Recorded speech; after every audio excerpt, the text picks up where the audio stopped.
that now ended up becoming successful in 2018 till today. So please feel free to get your pens, jotters, and write. And the first and the highest reason businesses fail in the first place, the first and highest reason businesses fail or investors don't even trust businesses is the team. I can't understate this, the team itself. Okay, so what do we mean when we talk about the team? You have an idea, you want to build an idea, but oftentimes we focus too much on the idea as against to the people that you will build the idea with. We focus too much on the idea itself. So you see, two people, they start a company, like, whose idea is it? It was my idea, it's my... But really, ideas that doesn't a dime. Ideas really don't matter. Idea is as good as thin air. Like, for instance, now I can tell you I want to be the first Nigerian on the moon. It's just an idea. Everybody can have that idea. But the difference is in the people that will make the execution to happen. How smooth, how sweet can we make this execution happen? So the execution of the idea becomes the most valuable piece. And that's why the people that would help you, oftentimes, I like to relate co-founder relationship to marriage. And a co-founder relationship is almost as good as marriage. You have to be very, very, very particular about who you're going to collaborate with. Let's think about it for a second. When we mention Steve Jobs, you remember Steve Wozniak. We remember Bill Gates, you talk about Paul Allen. Like, it's always like these guys. When we talk about PayPal, we talk about Peter Thiel, Elon Musk, Reid Hoffman, the PayPal mafia. So when you talk about, Florida Wave, you talk about GB and E. You talk about Paystack, you talk about Shola and Ezra. You talk about this and that. So the first, and guess what? In startup school, if any of you are going to eventually go to startup school or YC or Techstars or any of those accelerators, they will tell you the single highest reason startups fail is co-founder split. So backstory behind this, when I started Quora in 2017, I had a co-founder. And this Quora that is a bit big today actually failed. And the reason why it failed from the get-go was because my co-founder didn't trust me enough at the time. And so the company went to total zero. So we fell out back in really 6 months into this initial start of the first Quora, and the company went bust. Everything just scattered. I had to pick myself up. Like I said, I'm going to be sharing all personal stories here. And I had to pick myself up from scratch and start fixing the business and I had to bring in a new person. But this time, what did I do differently? I found somebody that we both kind of clicked, and we kind of, it's like I say, it's kind of like a marriage. It's like you kind of pledge allegiance to each other, that you see, we're doing this startup thing. We're going to build this company in sickness, in health, for better, for worse, for richer, for poorer. It has to be that if the business will work. So the partner I got, I didn't just even get one now, I got multiple.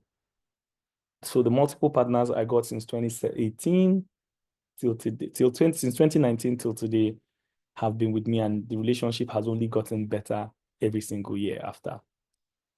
So the first point I want to tell you, if you ever have a dream, you ever think of building anything, the first thing you care about is the right team. Let me tell you, when I went to Techstars, I participated in an accelerator. Someone saw me and he was speaking to us, and he told me, like one of my investors, I'll tell you stories about all my investors. One of my investors gave me money simply because the new co-founder partner I brought into Quora at the time had been my childhood friend since I was 3. So he said he knows that our relationship with outlive Quora. So for that reason, he saw the chemistry, the way we behaved, how nobody was talking over each other. There was mutual respect. We were collaborating. I was like, nah, if this business fails, I trust that 2 of you would. Like, I'm sure that if 70% of startups fail because co-founder fight, then you guys now kind of have thumbs up for a 70% chance of being successful. So that is number 1, team. One of the great ways, just to add to that, one of the great ways to select a great teammate is loyalty. Not expertise, but loyalty. Who will stick with you till the end? Oftentimes, and again, like I say, it's the same principles of marriage. You truly want someone that will stick with you when when things are down. So you really want that. So loyalty. Number two is people oftentimes love to build houses on the air. Number 2, I term this one as unrealistic and scalable businesses. Unrealistic and scalable businesses. I learned this one the hard way. So I'll first start with the story. When I started Quora, I had this grandeur vision in my mind. I wanted to revolutionize the way payments will happen in Africa. I will use blockchain. And all of us that believe in blockchain will be like, to hell with banks. We don't care about the banks. We're going to replace the banks. Bitcoin is going to change the world. Ahoo. Story.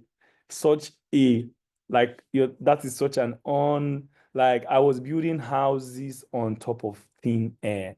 So a lot of times when you are thinking of an idea, right, I love to say that simplicity is the highest form of sophistication when you're trying to start something out.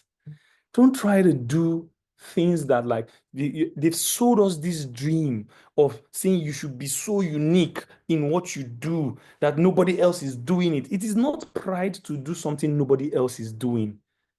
It is not like pride. You either be Einstein or you be a fool. Like you either be Elon Musk or you be a mumu. Like not everybody's trying to put a man on the moon. So if you're doing something that nobody else is doing, you really have to be sure that you are the Elon Musk and you're not the direct opposite of that. So oftentimes I love ideas that have been validated. And the most important lesson around unrealistic and unscalable business idea is that you have to make sure that the business idea you are trying to do has been validated. It's either you are such an outlier, when what they call outliers, like the Elon Musk, the Steve Jobs. So you shift paradigm. You shift paradigm because you're an outlier. How many people are outliers? They are 1 in a million. I don't think I'm an outlier. So for that reason, you might be, and good luck to being an outlier. But I do not think I'm an outlier. So for that reason, I look for ideas that have been validated. Paystack, Flutterwave proved to me that there is room, there is a possibility for a payment gateway. However, there's something they call, in this place, this is where you differentiate from being an inventor or an innovator. So I love being an innovator. Inventors are people, like I said, are outliers. A man in the moon before the end of the decade. 1 laptop per child across the world.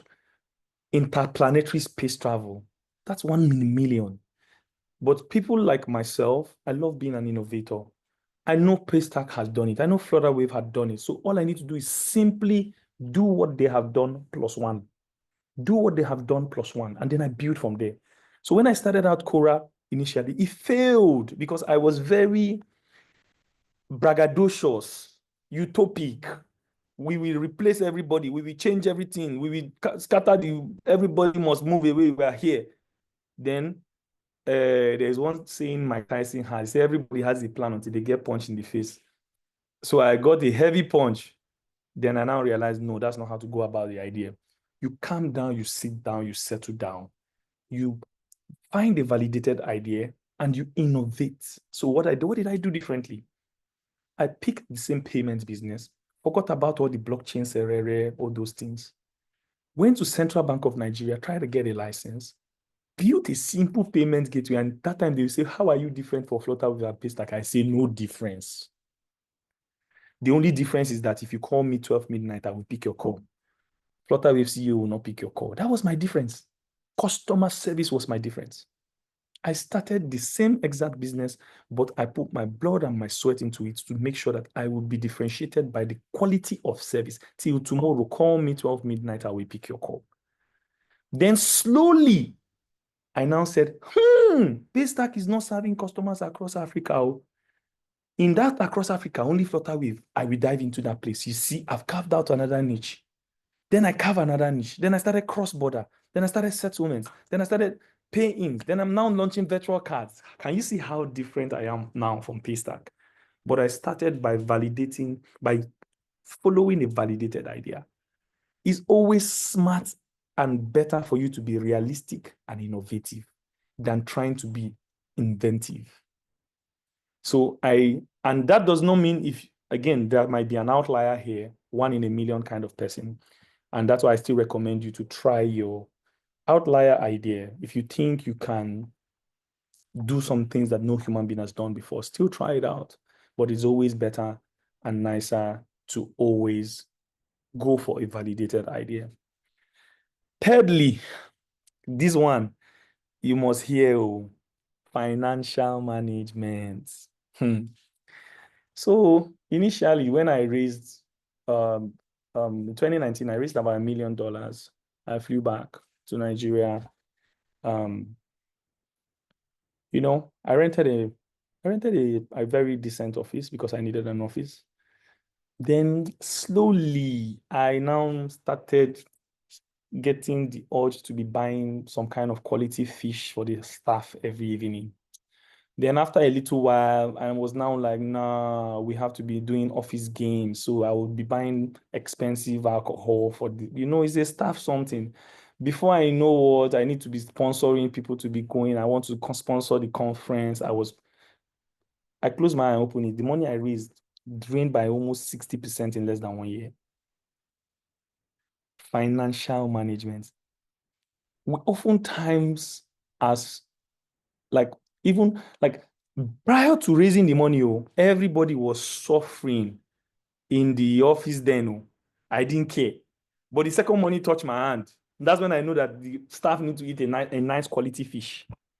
And that's when I know that we need to drink a nice kind of alcohol for after every Friday for TGIF. My point here is that you were hungry and broke before you got some money. It's very important that you remain broke in behavior after you get the money. It's very important that you account for every penny. A lot of us in Nigeria and across the world spend projected income. Let me tell you what is projected income. And I'm telling you out of experience. I'm not telling you, this aspire to perspire story. I don't used to do that one. I'm telling you how it happened, especially in my own experience. There was a particular time that I had raised some money. When I was raising this money, I raised 1 point something million, but that was not what I intended to. I was expecting an extra 1 million to come in. So I was spending the money we had raised because somebody had committed to bringing in new money, signed. And when you see me that time, will come in, yeah, come on, man, no, now, yeah, take some. Yo, come on, take some. Oh, we need to start staff welfare. Oh, everybody, even myself, I changed my house. I moved to the island. From Shomolu. I mean, that is not bad. You understand? Yeah? But you moved to the island. You know what I'm talking about? The money is in the bank. So you need to, and exactly, and you were broke before. And now you are moving the island. Although the one I didn't do is buy a big car because I drove my Camry till the company became so profitable. So what I'm saying here is that you have to be very financially prudent, because at the end of the day, that guy that committed to giving me that money, till today, he never came. Till today, I didn't get that money. like it gone. So that was what put me in the crossroads of fight or flight. Commitment is not money. Future revenue is not money. When your startup starts making 1 million naira every month, don't think that you made it in January, February. You will make it in March. If you spend money by thinking you will get it in March and February and August and October, you are building on top of, you're building a house on the sky. The clouds can't hold it. You will fall. I did it and I fell. I fell so bad because all the projections I had, do you know what I had to do eventually? I had to fire, I reduced the staff count from 22 to 9. And then I reduced the 9 people's salary by 50%. That's what I had to do. So if no matter how small your business is, it doesn't matter if your business is a 5 naira business or 1,000 naira business, you cannot spend projected income. You must have proper financial management. If you are running one-man business or 2 people business and your personal account is the business account, you are a wicked person. You are wicked to the business. You can as well just eat the business. You can as well just call yourself the business. If the name of the account is Dixon Software and you are a fashion designer and somebody transfers money to, what happened to open a money point account? What happened to just registering business name and open a GT account? What happened to open a Zenith account? What happened to open a Cora account? So business money enter. They've taken light, Jerry. Amina, take from I will transfer money to you to pay. No financial book, no accounting, no projection, no nothing. Your personal account is business account. You are paying out of it. Come on. That is, I call that business wickedness. That's the height of irresponsibility. So I hope you have taken that point to ensure in your business. You must be super financial management must be at the core. If you are one-man business, see, when we were small, there was a time we were only 2 people. I had payroll system in 2 people. I had the accounting sheets in 2 people when I started the company. Every money I ever spent was accounted for. You are 2, you have a sheet, you manage the sheet. If you pay salary, you write. If you do this, you write. So that one day you look at yourself, when you're selling your clothes, you'll be like, no, this clothes is not profitable for me because I know the total money I put inside this fashion business and this is what I'm selling, this is what I'm seeing. It doesn't tally.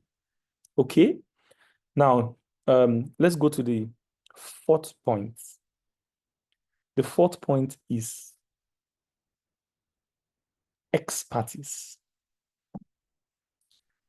Seest thou a man diligent in their work, they shall stand before kings and not mere men. When I came into this business, I did not have any understanding of the payment business. I was initially I started as a fashion designer, then I went into hardware manufacturing, then I went into hardware distribution before I started Cora. So I know nothing about software payment systems. Now, the greatest mistake I made in my career was not going to learn under or not having a proper tutorship or mentorship in payments. I lost 3 years of my productive time learning on the job. And let me tell you one thing about learning on the job is as good as, they tell you that experience is the best teacher. Actually, experience is the worst teacher. Example is the best teacher. So imagine you truly want to build a kind of business. You want to go and watch somebody to be your example and learn, have subject matter expertise. I lack that. So that's the reason why you cannot compare Paystack and Cora. Paystack was way better. The guy was building banking apps for like 5-6 years. 𝐁𝐮 from MoneyPoint and Cora is not the same. 𝐁𝐮 built payment application for like 6-7 years in InterSwitch. GB and Flutterwave and Cora is not the same. That guy has been building banking software for like 20 years.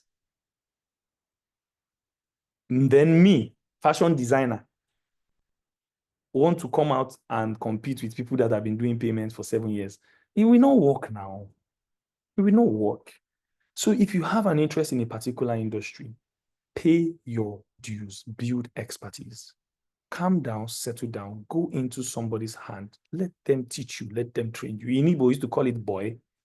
It's like the Igbo apprenticeship system. Go and do boy or girl for somebody. Go, let somebody train you and teach you the work. There's a slogan in Kora where we used to say, follow who know road. So learn by example, build expertise. I lacked that, and it cost me 3 years. Because you know why? You can never buy expertise. You can't. Like, you can have the money, but you will not still have the knowledge. So the best thing you can do to yourself is to build the expertise. Now, the last and single most important point, if you've forgotten everything that I've discussed today, this is why I believe that we are one of the best companies in the whole of Nigeria and Africa. And that is adaptability. Adaptability. Adaptability is one of the things. See, you cannot survive without being adaptable. If the market change, you change. If the people change, you change. You must be as swift. When I say swift, as a chameleon. What do I mean by this? The only thing that is constant in life is change. The customers you have today will not be your customers tomorrow. The staff you hire today will not be your staff tomorrow. The partners you have will not be your partners tomorrow. The exchange rate of yesterday will not be the exchange rate of tomorrow. The bank that trusts you today will not trust you tomorrow. Nothing is guaranteed in this life. So the second you have that mentality, as a small company that is starting, you must constantly shift yourself to be adaptable to any situation that is happening around you. I honestly think this is one of the things that built us. There was a time that we were doing a lot of, payments for a particular market segment. Central Bank just woke up that day and banned that whole segment. Our biggest customers were on that segment. We lost 90% of our transaction volume. Done. Company closed. Can't pay salaries. But I just remembered that for every disappointment, there is an appointment for an opportunity. For every disappointment is an appointment. So I now realize that, if they have banned all these people in this way, which other businesses probably are highly underserved in another niche that have similar behavior with our kind of businesses but are not banned? And we say, our persona of our users behave like this other market segment and is not banned. We went for that market. In less than 1 year, we built back the volume. We changed the business model. Changed the people are attacking. There was a time that we were making a lot of money in Nigeria, and then the exchange rate came and devalued all our money. What did we do immediately? We gathered all the staff. Now it's time to go across Africa. By God's infinite mercy and grace, as I talk to you today, we are in 9 countries in Africa. We made this change as a result of the level of pushback and market changes that happen to us. So you might be working at a job today. You can lose the job. You might count on a particular investor to invest in you. Maybe even your parents and family. They might fail you. You might even have a mentor that will steal your own idea. In the case of one of my so-called mentors that copied even the idea, collected contract that I even got. What do? You must be ready to constantly go back to the drawing board, even if the smallest breath. Let me tell you one time. There was a time that my business failed so bad in 2017 that I decided that, to hell with this business thing, I'm going to become an intern. I think I really knew the time. That was the time I was working at the United Nations as an intern. 3-time CEO. When they're announcing this thing, 3-time CEO went back to do internship in the UN. What an embarrassment. But it was so bad. Even my classmates then were looking at me like, this guy used to be a boss. You were in Alaba, you had big store, you had computer village, you were importing, flying to China back. I say, please leave me for my day. Oh. Who don't fail, don't fail. And who has failed needs to be humbled. So I was in my day in the UN. Very broke, very thriving. Do you know the only hope I had? The only hope I could see out of that whole gloomy situation, it was an unpaid internship at the age of 27, 28. The only hope I could see was my UN email, nsofo@un.org. I say, Chineke. I use that email, apply for 30 jobs every day. I'll be applying to you with my UN email. Can you see the bright side of the thing? You must be adaptive. So anybody that is getting me, say, hi, this boy is working in the UN. He wants to work with us. That's how I got my real job. Before I waited 5 months, I resigned from there and went to a real job that will pay me in London. I moved from there and moved to another place. You must find the bright side. You have to be adaptable. You use the small thing that you have to do big things. I simply un.org email. That's all. nsofo@un.org. I use the thing 30 job application every day. By the day 30, I've done 900. Habana, all I need is one job. I got the job now. One job out of 900 applications in a month. So that being said, you must be adaptable, either in business, in your personal life, because life will always punch you in the face. So you must find the smallest things, the smallest glimpse of hope, and use that tiniest thing that is a glimpse of hope to come out, to pull yourself out. I hope this session has been productive for you. It has been very productive for me. I have even learned from myself while I was speaking. I hope that these 5 key things I spoke about, let me just reiterate. Number 1 is team. Number 2 is setting realistic and scalable, like following realistic and scalable ideas. Number 3 is proper financial management. Number 4 is expertise. And number 5 is adaptability. Thank you very much. I don't know if Irene will let me take questions or not, but thank you very much. And this was my absolute pleasure sharing with you today. Thank you so much, 𝐁𝐿𝐬𝐬𝐬. Everybody, a round of applause for our boss, Mr. 𝐁𝐿𝐬𝐬𝐬. Please, please, please, I want to see you reacting in the comment section. If not, we are not moving anywhere. Yes, Debbie, thank you. Next person, we're not going anywhere. If I don't say a round of applause, I'm seeing emojis. Good, good. Thank you so much. Thank you, sir, because we are grateful. I would say thank you up to 10 minutes if you allow me, but we'll just have to move on to the next thing. But I think you were a very good storyteller. I grasped every concept. I could relate it to my business because I am a small business owner and I am struggling a lot. I'm struggling. I have also tried the internship you're talking about last year. Yes, I did that. I did that. I cannot lie. Yes, but it's like I think seeing that a lot of people has actually passed through this thing and then they actually they overcame rather they overcame these challenges. It gives us hope that we are also going to actually get there very soon, especially when it comes to the financial part. It's a lot. I don't know how you got those investors, but I mean, if you permit us, I would like to send you a message on LinkedIn so you let me know about that. So the next up on our agenda is actually question and answer section. But before that, we would like to take a little coffee break. I call it coffee break. There's no coffee for you, but just imagine you're taking a coffee somewhere so that our listeners will be able to compile their questions and ask. I think I would hand over to the communications team to give us that a little music and maybe show us some advertisements if they have any. Thank you very much, everybody.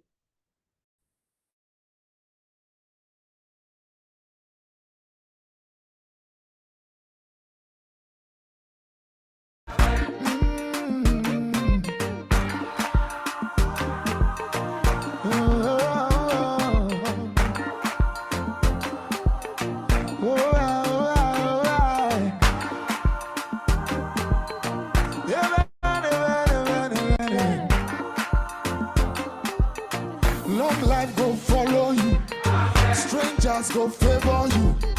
Great men go honor you. Amen. Amen. One day you go sign the check. Oh. You self go drive that Benz. Oh. This life go still make sense. Oh. Amen. Your children go make you proud. Oh. Bad people no go pull you down. No. One day you go run this town. Oh. Amen. Amen. You self go spray me money. Baby go call you honey. You self go host the party. Amen. Amen. Don't go to go be your friend. To the law go be your open doors. You self go be a boss. Amen. Amen. Everything you put your hand go up. Your name go open doors. You self go be a boss. Amen. Amen. Sister where one man sees until where they find begin. One day you go born twins. Amen. Amen. They're not where don't losing job. No matter how tough it is, I will never give up. I know that the road ahead will be hard, full of obstacles and challenges. Sometimes I will feel tired and want to stop or give up. But deep down, I believe that my dreams are worth fighting for. I keep my head up high and remind myself that many people have faced similar struggles and have still found a way to succeed. Each small step I take brings me closer to my goals. I have faith in my abilities and the strength inside me. I will learn from my mistakes, grow from my experiences, and keep pushing forward. With each effort I make, I am building a better life for myself. I want to inspire others who are going through tough times to also keep striving. Together, we can create a brighter future. I will turn my struggles into strengths and prove that I can achieve anything I set my mind to.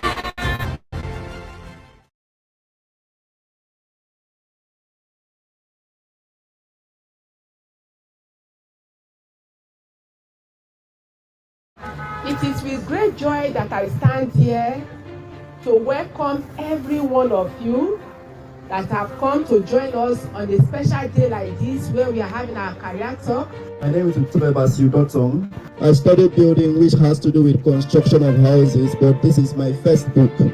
This is my first book. What does it mean? You can study your building and you can still write if you are talented in writing or if you love writing. Don't joke with what you want to become.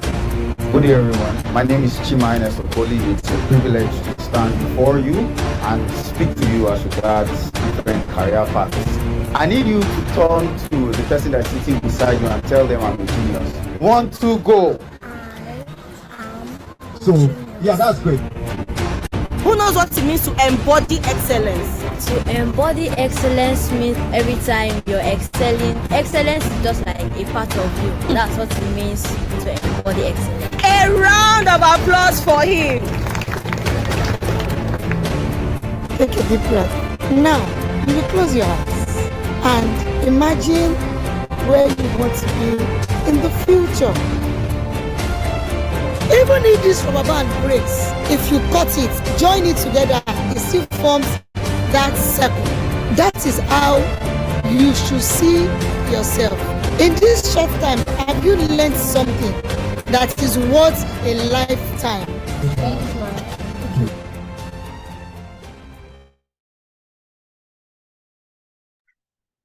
All right, welcome back, ladies and gentlemen. Here with you is Stella Anile, and we just finished a section with a wonderful facilitator, the CEO of Cora, Mr. Dixon Nsofo. And I know you guys enjoyed your e-coffee because I did. I mean, I heard Lady Irene's voice, and the other lady was like, close your eyes and imagine where you're going to be in the next how many years. I did that.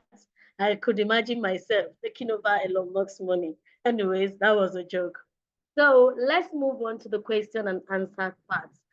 And I would be calling up our yearly member, 𝐁𝐮𝐬𝐢𝐧𝐞𝐬𝐬 Victory. If I did not pronounce your name very well, I really apologize. 𝐁𝐮𝐬𝐢𝧑𝐬𝐬 Victory would be handling the question and answer section. 𝐁𝐮𝐬𝐢𝧑𝐬𝐬, let me see you. Are you here? Raise your hand. You could say hi to me. Okay, thank you very much. Hello, good evening.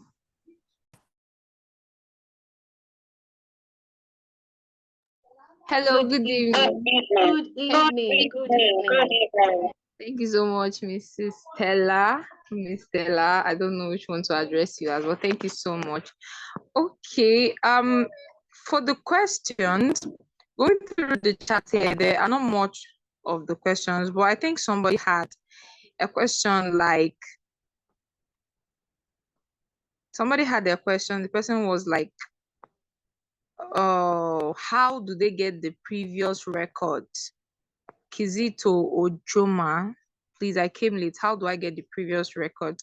I think that's the only question I can see here. There are no other questions from anyone else. Thank you.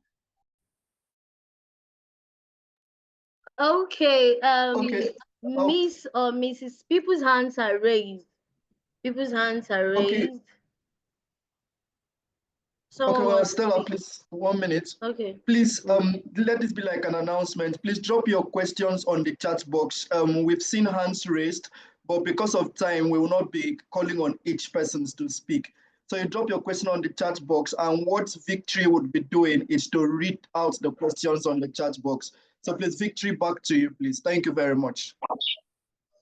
Okay, thank you. All right, I think we have a question. Joseph Chukudi, he said, my questions are as follows. Number one, what structure do you think should be in place for a business to run? I read again. What structure do you think should be in place for a business to run? And the second question. Sorry, please.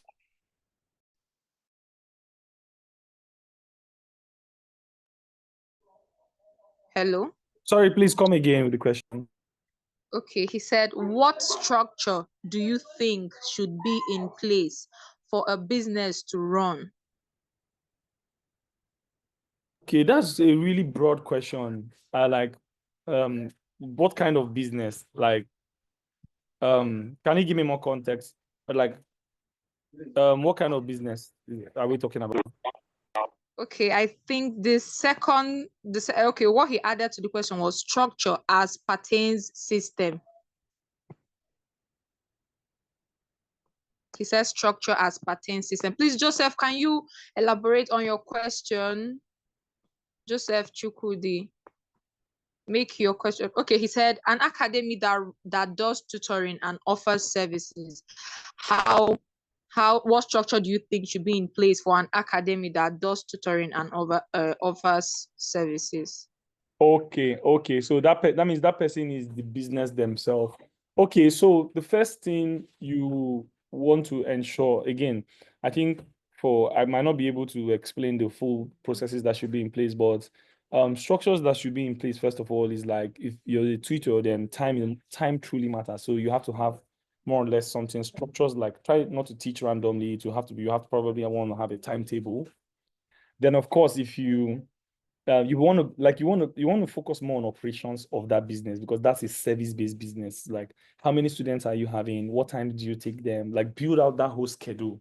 That's like the first thing I will say to do. Secondly is you have to now look at the money, right? The money. So how do you account for the money? How do you collect the money? How do you record your profit and loss? Because as a tutor, you could easily forget the fact that you enter transport to go to the work and you come back. And while you're at the work, you might drink water, you might do all those things. So how do you budget for the income you make? Because you might be tutoring and be making loss and not know. So first things first is to focus on the operations of the tutorship or the tutoring job you're doing, and how many students do I have? What's my schedule like? These are the times I go. What's my cost to go and come back? And then how much am I making? So if you're paying me 150,000 naira a month and I'm going to teach for 3 times a week, my transport there is 1.5, transport back is 1.5. So that's 3,000. 3,000 per week is 9,000. 9,000 per month is 34,000. 35,000 is my cost. So my profit is just 116,000. Now, with 116,000, that's where you now have to manage. Do I make calls? Does there anything? So at the end, you now see what your true profit is. That way, you know how to. That's why you might now prioritize another teacher, another student over another student. Maybe there's a student that is closer. Or maybe you might now think, is it time for me to get my own center? Let them be bringing the children over. So in that kind of thing, the few tiny structures you put in place in the first place is an operation schedule. What do I teach? How do I teach it? How much time do I take to teach? How many students? And just arrange that schedule around in just a quick Excel sheet. So that thing guides you. It's part of your calendar. You send the calendar to the parents. You can send the calendar to the student. And then second is the money. And then, of course, now when you start scaling, I would always recommend marketing, even if you're doing the marketing yourself. So you want to be marketing either in form of tiny bits, 50,000 naira, 20,000 naira on SEO, and you record. In fact, now there's this thing happening with AI where you can even get the AI to make videos of you teaching, where you can even make the AI to teach, show you're in the classroom, you're doing all those kind of stuff, and then you market it. You have to get that out, right? So yeah, that's my few cents. All right. Okay, the second question I think is directed to the house. He said, how can I be a part of 𝐢𝐬𝐽𝐬 𝐌𝐞𝐬𝐧𝐿 team? I think Miss Stella should know the answer to that question. So to move on to the next question.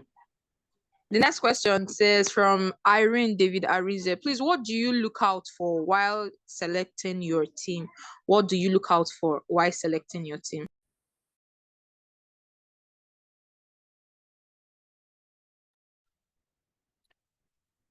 Okay. Basically, there are three things I look out for, and I will arrange them in that order. The first thing I look out for when selecting my team is loyalty. Like, has this person been loyal to the people they said they were going to be loyal to, or do they screw people over every single time? How loyal can this person be to the end with me? How do I even incentivize this person to be loyal? Number two is integrity. I really personally, if I find somebody that is very loyal and will always be honest and be straightforward, I do not keep. And now the last thing is expertise. I want an expert. I want someone who is smart. I want the person to be very loyal and have integrity. But in that order, I will pick loyalty, integrity, then expertise. In that order. Those are the key three things I will pick personally selecting my team. And that's how I've selected my team in that way still today. Okay, the third question. Stella, can you permit me just a follow-up to Dix? Perhaps you may need to employ one or two. We are very loyal yearly members, just in case you need a virtual staff. So Okay. you guys, I'm expecting some people on the group to have already started saying, I'm very loyal, just in case you have respect. I'm not seeing anything like that. So yeah, just on it like don't worry, you don't need to say, I know you people are loyal to be part of this network. You must be loyal to have been taking the time to be on this call by almost 7 p.m. So I know. Okay. I have to go on, right? Is Irene? Yes, you can go on. So the next question says from Ajachukwuebuka, please, how did you really navigate? I think this should be navigate. How did you really navigate through fashion and tech? And the second question, how did you deal with disloyalty in business and intellectual theft?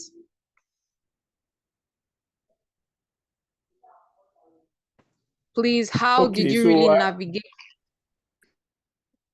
Okay, so I'll take this question in a different way. Like, so when you talk about disloyalty and theft, this is the way I think about it.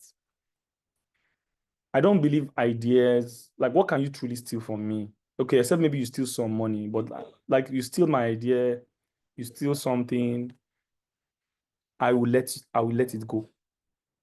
Because my school of thought is that ideas are a dozen a dime, execution is hard. If you can execute it as good as me, then probably you deserve to get what you got. So I oftentimes always recommend to people, when someone steals your ideas and go, wish them and pray for them, let them go. Because at the end of the day, it's not about the idea. It's about being able to execute it and the risk and the challenges that come with executing the idea. So that is what matters. So yeah, that's how I'll answer that question. Okay, all right. I think I'll take 2 more questions and that's it. Okay, the first one, were there moments when funding was an issue for you and your team? How were you able to navigate through? How were you able to navigate through seeing that funding keeps a lot moving? That is my current state. Thank you. Yeah, you can never have resources you want. You always, funding has always been an issue. Maybe now it's not so much of an issue, but it's always an issue. And the only way to, let me tell you, right, you definitely, there are people that are very bad broke.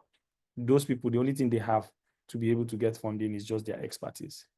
But when you talk about people like there's some of people on this call, there's something they call green contacts. You have people you can message, people you can email,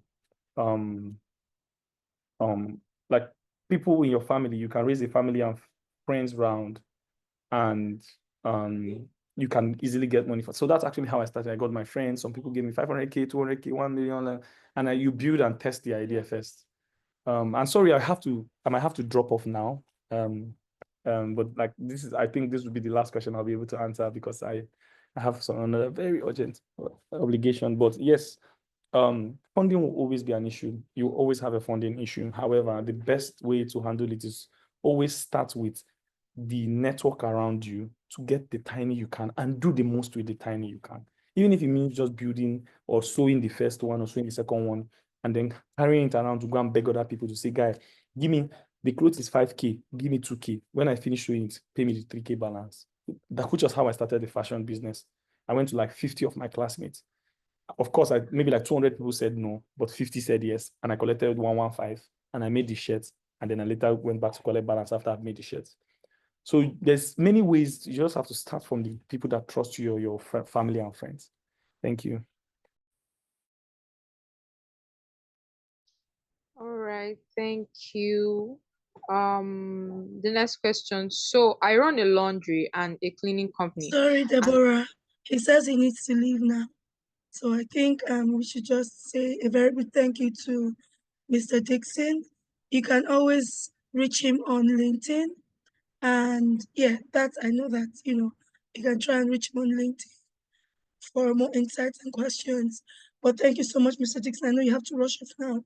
And just in case you have some time to respond at a later time, perhaps we'll share questions with you. Thank you. You can take a bow now. Thank you very much. Thank you so much. Please, just good evening, everyone. Please, just like we did yesterday, please on the comment box, just drop the thank you, drop your reviews, drop your review about the session for today, and let's see the review and share the review with friends to encourage others to join. So please drop your reviews in the comment section. The thank you to Mr. Nsofo should be in the comment section so we can get that. Please, thank you very much as you are doing that. Thank you as you are doing that. Please, if you are not dropping your review, you are wrong. Drop a review, please. Drop a review. Please drop a review. Please drop a review. Thank you so much. Drop a review. I'm seeing awesome session by Rotrak Stella Ezoki. I'm seeing, thank you very much. Drop a review of how the event went, how the session went. What did you learn? You can also put what you learned. Distinguished Yale members, friends of Yale, sisters and brothers of Yale, people that just joined the business mentorship series. This is just the second class out of 5 classes that we are going to have.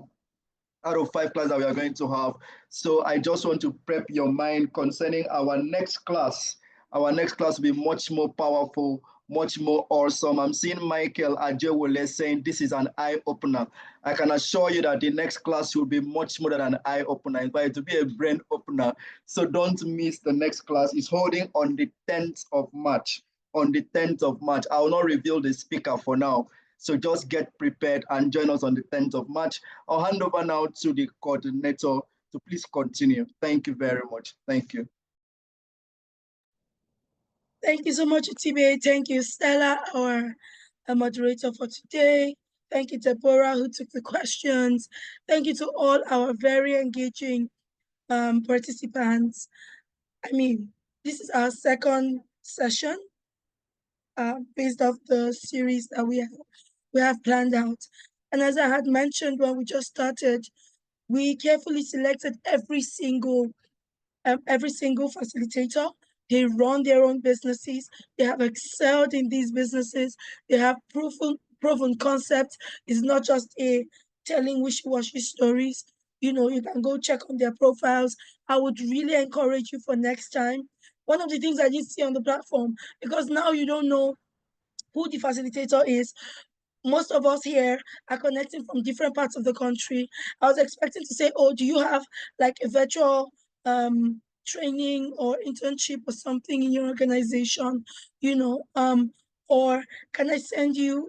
I mean, because at the end of the day, they're not just training and letting you go. You also need to find you need to find a creative avenue where you can continue the conversation after now. If you're not asking for an internship, you can just ask for their social media handles, right? So that when they share, they take note of your names. And then when you perhaps follow them, they follow you back or they just take note of you. That's also like soft networking skills that would help you when we have these kind of sessions. So yes, thank you so much for your time, for using your data, for staying with us this evening. Perhaps you had a whole lot of things to do during the course of the day. But we're grateful for all of you. Stella, thank you. Deborah, thank you. 𝐷𝐻𝐻, my program's lead. Thank you so much. And I see that Charity has dropped the form for attendance. So please, if you just joined with the link and you didn't register, would really encourage you to register just so that we have your data, your information. And for subsequent sessions, we can always send you the link if you miss it. Thank you all and have a good evening.